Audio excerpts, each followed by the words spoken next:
মোৰ প্ৰিয় ভিউৱাৰ্ছসকলক পুনৰবাৰ মোৰ অন্য এটি গ্ৰন্থপাঠ ভিডিঅ'ৰ মাজলৈ স্বাগতম জনাইছোঁ। কিবা কেইটামান বিশেষ কামত ব্যস্ত হৈ থকাৰ বাবে বহুদিন মই আপোনালোকৰ বাবে সৰাফুল গ্ৰন্থখনৰ গ্ৰন্থপাঠ ভিডিঅ' আনিব পৰা নাই। তাৰ বাবে আপোনালোকৰ ওচৰত ক্ষমাপ্ৰাৰ্থী। কিন্তু আজি ব্যস্ততাৰ মাজতে মই আপোনালোকলৈ পুনৰবাৰ সৰাফুলৰ গ্ৰন্থপাঠ অন্য এটি ভিডিঅ' লৈ আহিছোঁ। ইতিমধ্যে সেই গ্ৰন্থখনৰ 30টাকৈ খণ্ড মই মোৰ চেনেলটোত আপলোড কৰিছোঁ আৰু আজি আগবাঢ়িছোঁ তাৰ 31তম খণ্ডটোৰ মাজলৈ। তেন্তে আহক পলম নকৰি আজিৰ প্ৰথমটো শিৰোনামৰ মাজলৈ আগবাঢ়িছোঁ। আৰু আজিৰ প্ৰথমটো শিৰোনাম হৈছে ভালে আছেনে আপুনি? আপোনালোকৰো এনেকুৱা হয়নে? এই যে কেতিয়াবা কিছুমান মানুহে খুব আন্তৰিকতাৰে সোধে, ভালে আছা? অলপ সময় বোবা হৈ ৰৈ যাওঁ। এনে লাগে যেন হুক হুকাই কান্দি দিম তেওঁক আঁকোৱালি লৈ। চিঞৰি দিম, নাই অ', ভালে নাই মই। কষ্টত আছোঁ, খুব কষ্ট। বা কেতিয়াবা গোমা মুখখন দেখি কিবা এটা অনুমান কৰি যে মা বা দেউতাই সোধে, কি হৈছে? ঠিকে চলি আছেনে চব? মন যায় একেলৰে মাৰ বুকুত সোমাই যেন কম, নাই অ' মা, পৰা নাই মই। কিন্তু নাই, সেইবোৰ একো কৰা নহয়গৈ। নিমাত হাঁহি এটাৰে ভালেই দিয়া বুলি উৰণিখন টানি লোৱা হয়। চলি থাকে লাহে লাহে অনুভৱবোৰ শিল হৈ চলি থাকে। এই উৰণিখনৰ আঁৰত বহু শিল এনেকৈয়ে চলি থাকে। মানুহে সেই শিলবোৰক জীৱন বুলি ভুল কৰে। এয়াই আছিল আজিৰ প্ৰথমটো শিৰোনাম। এতিয়া আহিছোঁ আজিৰ দ্বিতীয়টো শিৰোনামৰ মাজলৈ, যাৰ নাম হৈছে জোনবাই হোৱাই ভাল। কেতিয়াবা ভাবোঁ ভালেই হ'ল জোনবাই যে ঢুকি নোপোৱাকৈ ওপৰত থাকে। কাৰণ তললৈ অহা হ'লে নিপুণ খেলুৱৈ মানুহ চাগে জোনৰ লগতো খেলিলেহেঁতেন। কোনোবাই ফুটবল বুলি গুৰিয়ালেহেঁতেন, কোনোবাই গাত থকা ক'লা দাগবোৰ চাই হাঁহিলহেঁতেন। কোনোবাই চাগে ভালপোৱাৰ ভাও ধৰি নিথৰুৱা কৰিলেহেঁতেন। জোনক লৈ গান, কবিতা, অনুভৱ এইবোৰো কিজানি নাথাকিলেহেঁতেন। এৰা নামি অহা হ'লে জোন চাগে ক'ত জোন হৈ থাকিলহেঁতেন। সেয়ে আজিৰ পৃথিৱীটো জোন হোৱাটো ভাল।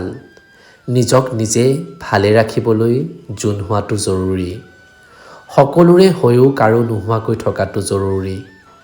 সকলোৱে চাব পাৰে, কথা পাতিব পাৰে, ভালো পাব পাৰে, কিন্তু কোনেও ঢুকি পাব যাতে নোৱাৰে। আঁতৰৰ পৰা চাই অনুমান কৰিব পাৰে, কিন্তু ভিতৰখন জুমি চাব যাতে নোৱাৰে। আজিৰ দিনত জোনবাই হোৱাটো সঁচাই জৰুৰী। নামি আহি স্বাৰ্থপৰতাৰ মাজত পোহৰ হেৰুৱাই এন্ধাৰ সাবটি লোৱাতকৈ এনিশাৰ আওসিয়েই ভাল। পিছদিনা আকৌ নতুন ৰূপত ওলাব পাৰি। কিন্তু ইয়ালৈ নামি অহা হ'লে চাগে জোনেও নিজৰ জোনাকক হেৰুৱালেহেঁতেন। এতিয়া আহিছোঁ আজিৰ তৃতীয় শিৰোনামটোৰ মাজলৈ, যাৰ নাম হৈছে শিলবোৰৰ কথাৰে। শিলবোৰক হাঁহিবলৈ নিশিকাব। আচৰিত হৈছে চাগে, ঠিকেই পঢ়িছে।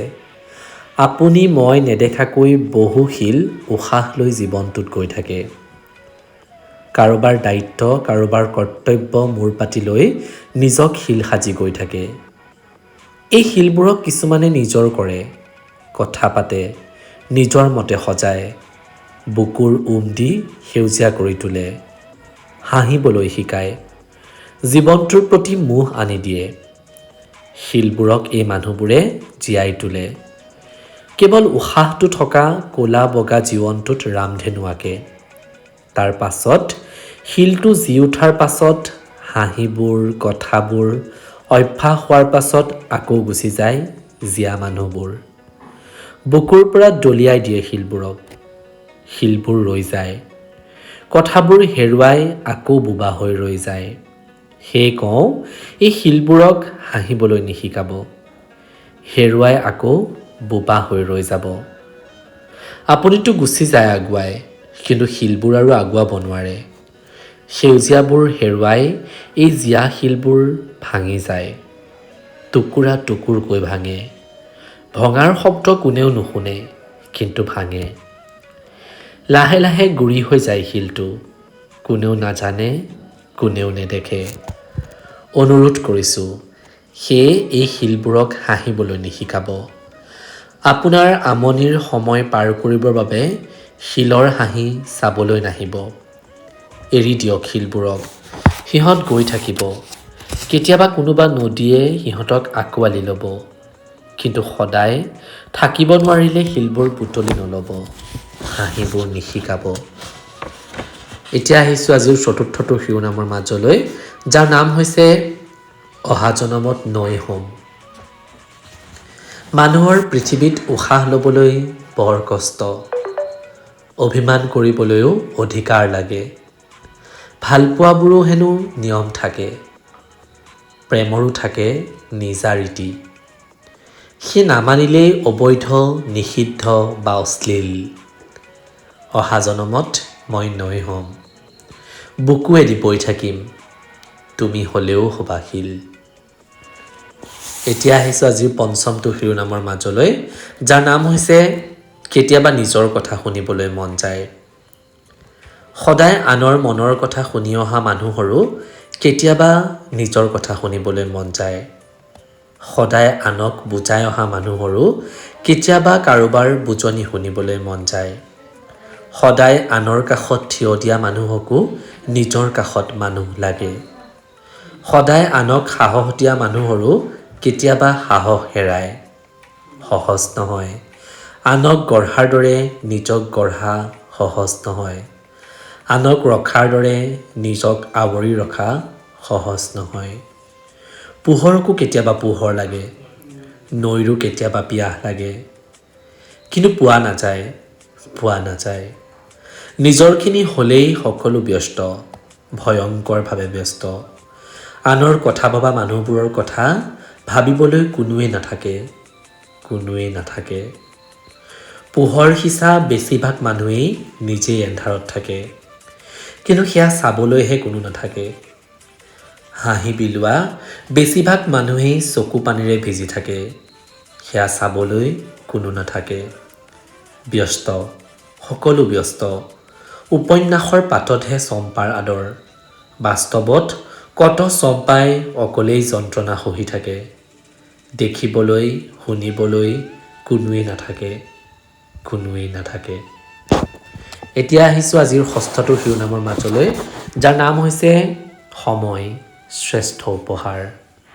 কোৱা, পূজাত কি গিফ্ট লাগিব? অলপ সময় লাগিছিল। সময়? ব্যস্ততাৰ পোচাকযোৰ খুলি মোবাইলৰ সিপাৰৰ পৃথিৱীখনৰ পৰা ওলাই ভালপোৱাৰ সাজযোৰ পিন্ধি অলপ সময় দিব পাৰিবা? আন একোৱেই নালাগে। পূজা বুলি নামি দামী উপহাৰ প্ৰতিবাৰেই চাগে দিয়ে। পাৰিলে এইবাৰ আপোনাৰ বিশেষজনক অলপ সময় দিয়ক না। এখন হাতেৰে মোবাইলত কথা পাতি আনখন হাতেৰে তেওঁক ধৰাৰ কথা কোৱা নাই। কাৰো সৈতে নভগোৱাকৈ কিছু সময় একান্তই তেওঁৰ বাবে ৰাখকচোন। শৰতৰ জোনাকৰ দৰে তীক্ষ্ণ হৈ থাকিব মৰমবোৰ। এতিয়া আহিছোঁ আজিৰ সপ্তম তথা অন্তিমটো শিৰোনামৰ মাজলৈ, যাৰ নাম হৈছে মানুহ কিয় যান্ত্ৰিক হয়। এই যে খুব মৰম আকলোৱা মানুহবোৰ হঠাৎ যান্ত্ৰিক হৈ পৰে, এই যে মৰম সনা আদৰুৱা মাতবোৰ এসময়ত কঠুৱা হৈ পৰে, এই যে ৰসাল কথাবোৰ এসময়ত খঙাল হৈ পৰে, এই যে জোনাক দেখিও প্ৰেমত পৰা মানুহবোৰে এসময়ত প্ৰেমৰ অনুভৱকো সহ্য নকৰে, এই যে সৰু কথাতে অভিমান কৰা কোমল মনবোৰ কোনেও চুব নোৱাৰাকৈ কঠিন হৈ পৰে, এই যে আৱেগত উঠলি উঠা চকুবোৰ কোনেও বুজি নোপোৱাকৈ কঠোৰ হৈ পৰে, এই যে ভালপোৱাৰ নামত নিজক উজাৰি দিব পৰা মানুহবোৰ হঠাৎ স্বাৰ্থন্বেষী হৈ পৰে, এই যে হাঁহিত সদায় জিলিকি থকা মুখবোৰ হঠাৎ একো অনুভৱে চুব নোৱাৰাকৈ নিষ্ক্ৰিয় হৈ পৰে, তাৰ আঁৰতো কাহিনী থাকে। সেইবোৰ কাহিনী কোনেও নিলিখে, সেইবোৰ কাহিনী কোনেও নুশুনে। ক'তো চিন নথকাকৈ বুকুতে ৰৈ ৰৈ শুকাই যায় সেইবোৰ কাহিনী। মানুহে মাত্ৰ বাহিৰৰ ৰূপটো চাই কৈ দিয়ে, ইমান অহংকাৰী, ইমান কঠুৱা আৰু যে কত কি, কিন্তু ভিতৰখনলৈ জুমি চাই সেই কাহিনীবোৰ না মানুহে পঢ়িব জানে না পঢ়িব বিচাৰে।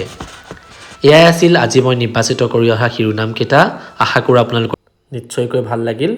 তেন্তে অনাগত খণ্ডত নতুন কেইটামান হৃদয়স্পৰ্শী শিৰোনামৰ সৈতে মই পুনৰবাৰ অতি সোনকালে আপোনালোকৰ মাজলৈ আহি আছোঁ। তেতিয়া আজিলৈ আহিছোঁ। ধন্যবাদ। শুভৰাত্ৰি।